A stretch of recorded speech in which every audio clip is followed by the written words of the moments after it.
اس آیت کریمہ میں اللہ رب العالمین اپنی قدرت کی نشانی کو بیان کر رہا ہے اور انسان کو اس بات کی طرف غور و فکر کرنے کی ترغیب دلا رہا ہے کہ اے انسانو ذرا غور کرو، الم تری ان اللہ تعالی آسمان سے بارش برساتا ہے، اور جب وہ پانی کے قطرے زمین پر پڑتے ہیں تو زمین کے اندر کیا کیا اس کے ذریعے سے تبدیلیاں ہوتی ہے، اس پر غور کرو۔ یعنی قریب سے اللہ رب العالمین دعوت فکر دے رہا ہے۔ دیکھو، پانی ایک ہی ہے، لیکن زمین پر پڑنے کے بعد جو ہے اس کا اثر جو ہوتا ہے، اس کے اثر سے جو چیزیں ہوتی ہیں وہ کتنی چیزیں یا رونما ہوتی ہیں، اس پر غور کرو۔ پہلی چیز اللہ رب العالمین نے یہ فرمایا فَأَخْرَجْنَا بِهِ ثَمَرَاتٍ مُخْتَلِفًا أَلْوَانُهَا، اس پانی کے ذریعے سے ہم جو ہے نکالتے ہیں مختلف قسم کی کئی قسم کے پھل کو پیدا کرتے ہیں۔ سیب ہے تو اس کا رنگ الگ ہے، اس کا مزہ الگ ہے، انگور ہے، دیگر اور پھل ہیں، دیگر اور چیزیں ہیں، سبزیاں ہیں، یہ ساری چیزیں جو ہے زمین سے نکلتی ہیں، لیکن ہر ایک کا ذائقہ اور رنگ مختلف ہوتا ہے۔ کون کرتا ہے؟ اور اسی ایک ہی پانی سے سب ہوتا ہے، یہ ایک ہی پانی کے ذریعے جو ہے یہ ساری چیزیں وجود میں آتی ہیں، ہے نا؟ تو مختلف قسم کے پھل، مختلف رنگ ہے، مختلف مزہ ہے، یہ ایک ہی پانی کے ذریعے سے اللہ رب العالمین زمین سے اسے اگاتا ہے۔ دوسری بات اللہ رب العالمین نے یہ فرمایا، اسی طریقے سے پہاڑوں میں بعض سفید اور بعض سرخ دھاریاں ہوتی ہیں۔ جہاں بڑے بڑے پہاڑ ہیں، آپ جائیے دیکھیے نیچے سے تو کچھ جو ہے سفید لکیریں نظر آئیں گی، کہیں پہ کالی لکیر نظر آئیں گے، کہیں پہ سفید آئیں گے۔ یہ طرح طرح کے الگ الگ قسم جو ہے یہ کون بناتا ہے؟ کس نے بنایا ہے؟ وہ اتنے اونچے اونچے پہاڑ ہیں جہاں انسان کو پہنچنا ممکن نہیں ہے، اور اس طریقے کا کاریگری کرنا، رنگوں کا الگ الگ کرنا، کوئی سفید ہے، کہیں پہ سرخ ہے، کہیں پہ کالا ہے، یہ صرف اللہ رب العالمین ہی کی ذات کرتا ہے۔ تو اللہ رب العالمین انسان کو اس بات کی طرف دعوت فکر دے رہا ہے کہ غور کرو، یہ سب ساری چیزیں کرنے والا کون ہے؟ کون یہ سب کر رہا ہے؟ اسی طریقے سے لوگوں میں، جانوروں میں، ان کے بھی رنگ مختلف ہوتے ہیں۔ اب دیکھ لیجئے، یہیں ہندوستان کے کئی ایسے علاقے ہیں، کشمیر کے لوگوں کو دیکھ لیجئے، وہ دیکھتے ہی سمجھ میں آ جائے گا، گورا گورا ہوتے ہیں۔ اور دوسرے علاقوں، دکھن علاقے میں چلے جائیے تو وہاں کے رنگ جو ہوتا ہے اکثر کالے ہوتے ہیں۔ یہ تو ہمارے ملک کا، پوری دنیا میں دیکھ لیجئے کیسے کیسے اور کیسا شکل کا اللہ رب العالمین انسانوں کو بنایا ہے۔ وہ بھی ہماری طرح سانس لیتے ہیں، وہ بھی ہماری طرح زندہ رہنے کے لیے غذا کھاتے ہیں۔ ہم جس طریقے سے دنیا میں تگودو کرتے ہیں وہ بھی اسی طریقے سے کرتے ہیں، مگر رنگ اور شکل جو ہے مختلف ہوتا ہے، ایک دوسرے سے الگ ہوتا ہے۔ تو اللہ رب العالمین جانوروں میں بھی، جتنے جانور ہیں دنیا کے اندر، سب کو اللہ تعالیٰ ایک دوسرے سے مختلف بنایا ہے۔ کون اللہ کے سوا کر سکتا ہے یہ؟ انما یخشی اللہ من عبادہ العلماء، کہ اللہ کے بندوں میں سے علماء ہی اس سے ڈرتے ہیں۔ اللہ تعالیٰ نے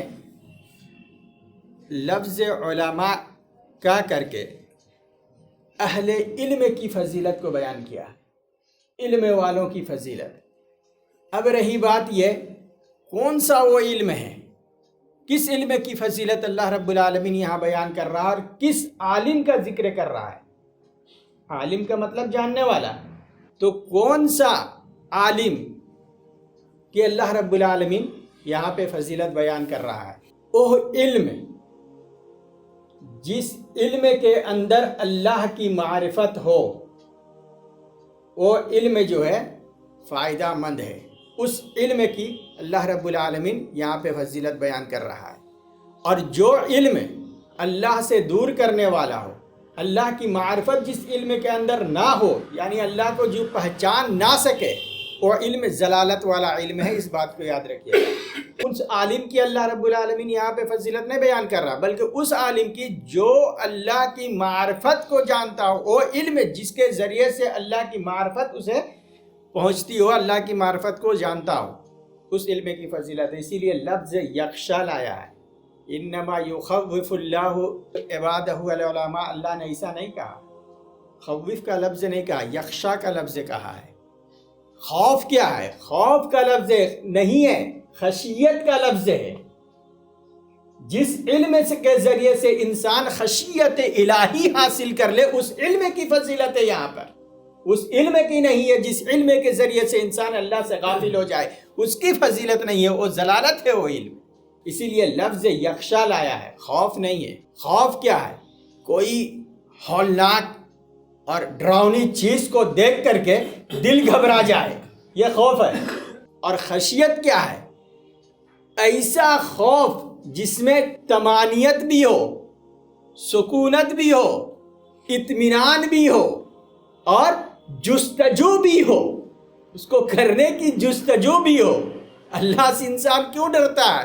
اس لیے کہ خشیت اس لیے اختیار کرتا ہے کہ اللہ پر اسے امید ہے، اور پھر وہ تمام فرائض جو اللہ نے حکم دیا ہے اسے کرنے کے بعد دل میں مطمئن ہوتا ہے، اس کا دل اطمینان ہوتا ہے کہ ہم یہ جو کر رہے ہیں اللہ رب العالمین ہمیں اس کا بدلہ دے گا۔ اسی لیے خشیت کا لفظ لایا، ایسا علم جو انسان کو جو ہے خشیت الہی کے قریب لے جائے، اس علم کی جو ہے فضیلت اللہ رب العالمین نے یہ بیان فرماتے ہوئے کہا کہ ایسے ہی لوگ اللہ سے ڈرنے والے ہیں۔ اس کے بعد آگے اللہ رب العالمین نے یہ فرمایا، ان اللہ عزیز غفور، اللہ تعالیٰ بہت زبردست ہے اور غفور بھی ہے، بخشنے والا بھی ہے، رحم فرمانے والا بھی ہے، معاف کرنے والا بھی ہے، اور سختی سے پکڑنے والا بھی ہے۔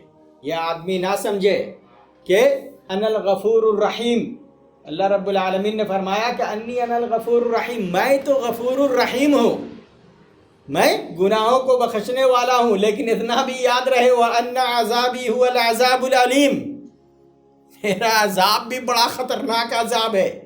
جب میں پکڑوں گا یا جب میں جسے عذاب دینا چاہوں گا تو کوئی آسان نہیں بلکہ بڑا سخت عذاب ہوگا میرا۔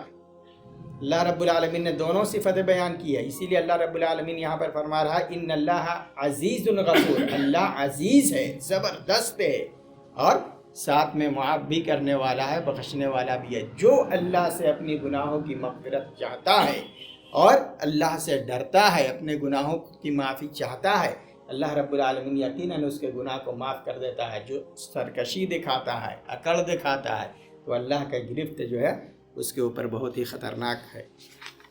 ان الذین یتلون کتاب اللہ واقاموا الصلاۃ وانفقوا مما رزقناہم سرا وعلانیۃ یرجون تجارۃ لن تبور۔ اللہ رب العالمین جو ہے آخرت کے کامیابی کا ایک سارا راز اس آیت کے اندر بتلا دیا۔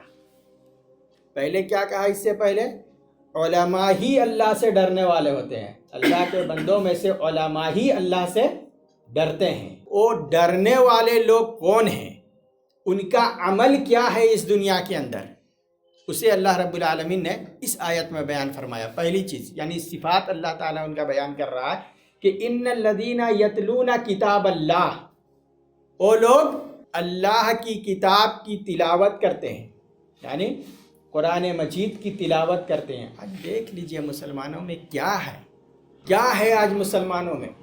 آج سے پہلے کے جو لوگ تھے ان کی صبح قرآن کی تلاوت سے ہوتی تھی، اور آج کے دور میں جو ہے صبح ہمارا جو ہے گانے بجانے سے ہوتا ہے۔ اتنا فرق ہے، کیسے کامیاب ہوگا انسان؟ اللہ رب العالمین یہ کامیابی کا فارمولہ دیا ہے ہمیں،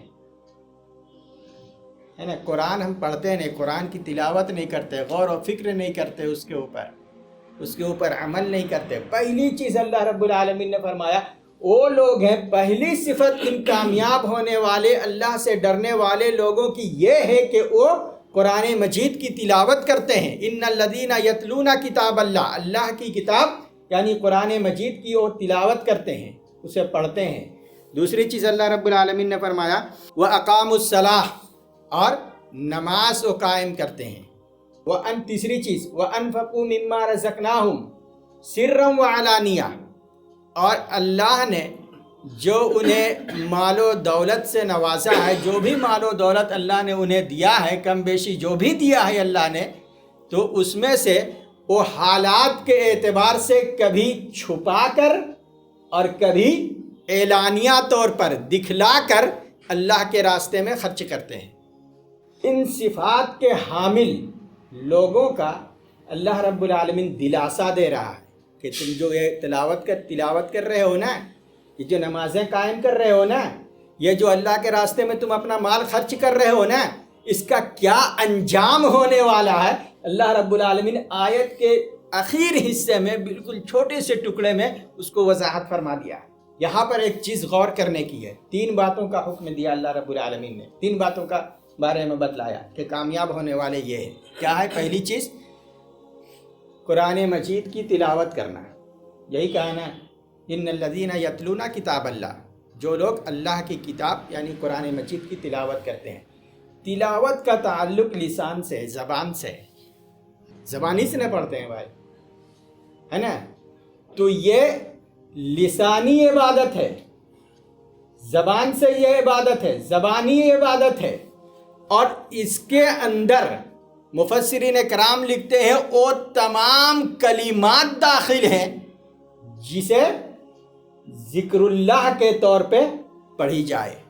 سبحان اللہ، الحمدللہ، جو اس میں بھی جو اللہ کی بڑائی کے لیے ہم پڑھتے ہیں، سارے کلمات اس کے اندر داخل ہیں، چونکہ ہر ایک کا تعلق زبان سے ہے۔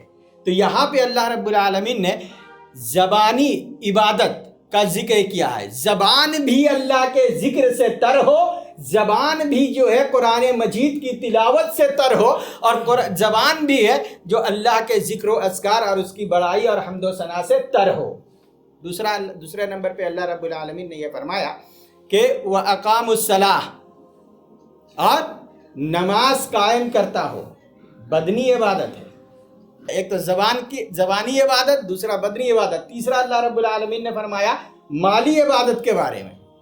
جو بھی اللہ نے تمہیں مال و دولت دیا ہے اس میں سے تم اللہ کے راستے میں خرچ کرو، حالات کے اعتبار سے کبھی چھپا کر کبھی دکھلا کر، اس طریقے سے خرچ کرو۔ ہاں، چھپا کر تو کرنا ٹھیک ہے، کیونکہ مسلم شریف کی ایک حدیث ہے چھپا کر صدقہ کرنے والوں کے تعلق سے، اللہ کے راستے میں چھپا کر کے خرچ کرنے والے کے تعلق سے مسلم شریف کی ایک حدیث ہے، بہت زبردست وہ حدیث ہے، جس میں نبی صلی اللہ علیہ وسلم یہ فرماتے ہیں کہ ان لوگوں کا ذکر ہے جسے اللہ قیامت کے دن عرش کے سائے میں جگہ دے گا۔ اور نبی صلی اللہ علیہ وسلم فرماتے ہیں لا ذل الا ذلہ، اس دن اللہ کے عرش کے سایہ کے علاوہ کوئی اور سایہ نہیں ہوگا۔ اس دن اللہ تعالیٰ جو ہے 7 قسم کے لوگ ہوں گے، 7 قسم کے خوش نصیب لوگ ہوں گے جسے اللہ اپنے عرش کے سائے میں جگہ دے گا۔ ان میں سے ایک یہ ہے کہ ایک وہ آدمی جس نے اللہ کے راستے میں ایسا صدقہ کیا کہ دائیں ہاتھ سے دیا تو بائیں ہاتھ کو خبر نہیں ہوئی، یعنی چھپا کر کے کیا۔ دائیں بائیں سے مطلب کیا ہے؟ چھپا کر کے، کسی کو بھی نہیں معلوم ہے۔ وہ اس طور پر صدقہ کیا کہ دائیں ہاتھ سے جو دیا ہے بائیں ہاتھ کو بھی اس کی خبر نہیں ہے، مطلب سارے لوگوں سے چھپا کر کے وہ اللہ کے راستے میں صدقہ کیا۔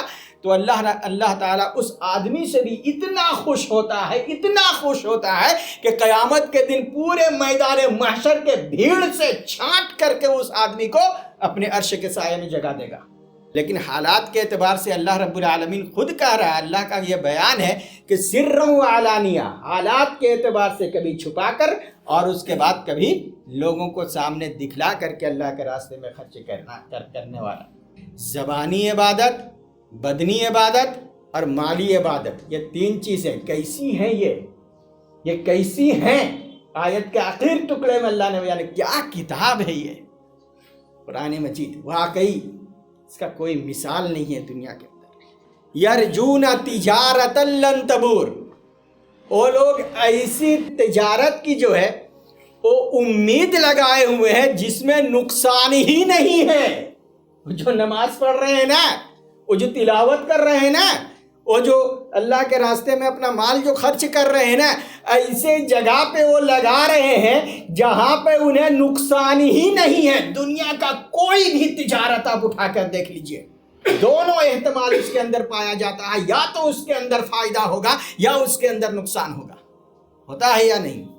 سوائے اس تجارت کے بارے میں اللہ عرش سے اعلان کر رہا ہے جو یہ تجارت کر رہا ہے وہ کبھی نقصان اٹھانے والا نہیں ہے، وہ کبھی نقصان نہیں اٹھائے گا۔ یرجون تجارت لن تبور، اس تجارت کے اندر کوئی خسارہ نہیں ہے، کوئی نقصان نہیں ہے۔ اور پھر اس کے بعد کیا ہوگا اس تجارت کا؟ جب نقصان نہیں ہے تو فائدہ ہی فائدہ ہے۔ کیا فائدہ ہے؟ آئیے دیکھتے ہیں دوسری آیت پہ۔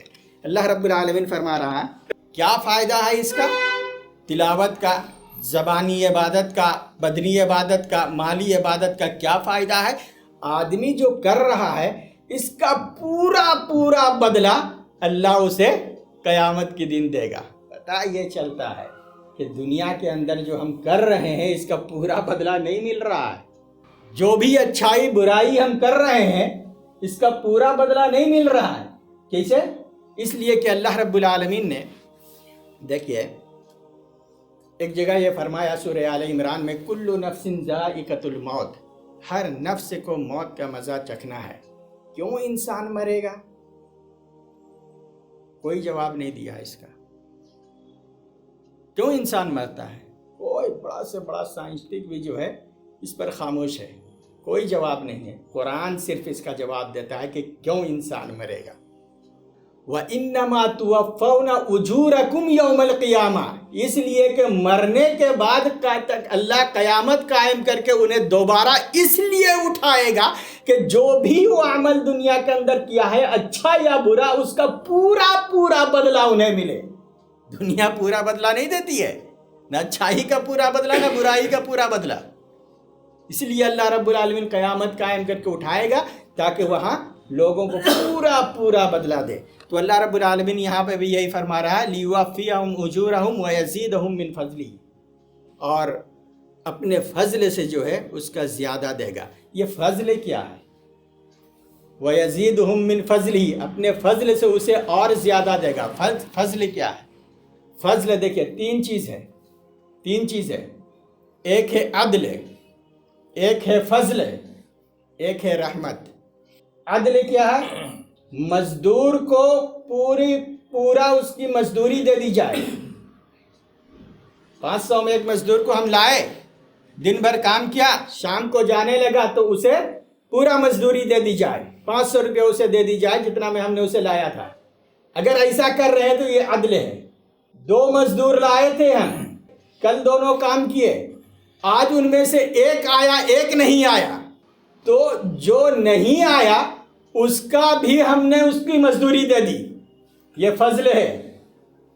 آدمی اس کا مطالبہ نہیں کر سکتا، مزدور آپ سے مانگ نہیں سکتا، مگر آپ نے جو دیا ہے وہ فضل ہے۔ اللہ کہہ رہا ہے اسے اگر نیکی لے کر آؤ گے اس کا پورا پورا بدلہ تو دیں گے، مگر اس سے بھی زیادہ دیں گے۔ اپنے فضل سے تمہیں پورا اس کا بدلہ دیں گے، بلکہ اس سے بھی اور زیادہ دیں گے۔ اور اس کے بعد مفسرین کرام لکھتے ہیں رحمت یہ ہے کہ اگر مزدور کوئی کام کرتے وقت اگر کوئی آپ کا چیز نقصان کر دے، کوئی چیز توڑ دے، تو اس کی اجرت سے نہ کاٹی جائے بلکہ اسے معاف کر دیا جائے، یہ رحمت ہے۔ تو اللہ رب العالمین نے یہاں پہ صرف فضل کا لفظ استعمال کیا ہے، اس کا پورا پورا بدلہ تو دے گا ہی بلکہ اس سے بھی اور زیادہ دے گا۔ اس سے زیادہ کیا ہے معلوم ہے؟ جنت دے گا۔ ایسا کیوں کرے گا؟ انہ غفور، اس لیے کہ وہ بخشنے والا ہے۔ جو چھوٹی بڑی کوتاہی ہوگی ان عبادتوں ان نیکیوں کے ساتھ، چھوٹی چھوٹی اگر کوئی گناہ بھی ہو تو اللہ اسے معاف کر دے گا، اور شکور اور اللہ رب العالمین جو ہے وہ اطاعت و فرما برداری کے وہ لائق ہے، اور وہی اللہ جو ہے اس طریقے کا معاملہ انسانوں کے ساتھ کرے گا۔ تو اللہ رب العالمین ان آیتوں کے اندر بہت ساری باتیں جو اخروی تعلق یا آخرت میں انسان کو کامیاب کرا دے جو انسان کے لیے اخروی کامیابی کا ذریعہ بنے، ان چیزوں کو اللہ رب العالمین نے بیان فرمایا۔ اور بھی باتیں اسی تعلق سے آ رہی ہیں، انشاءاللہ آئیں گی۔ اللہ رب العالمین سے دعا ہے کہ اللہ تعالی ہمیں قرآن مجید کو پڑھنے، اس کو سمجھنے، اس پر غور و فکر کرنے اور اس پر عمل کرنے کی توفیق عطا فرمائے۔ آمین۔ وآخر دعوانا ان الحمد للہ۔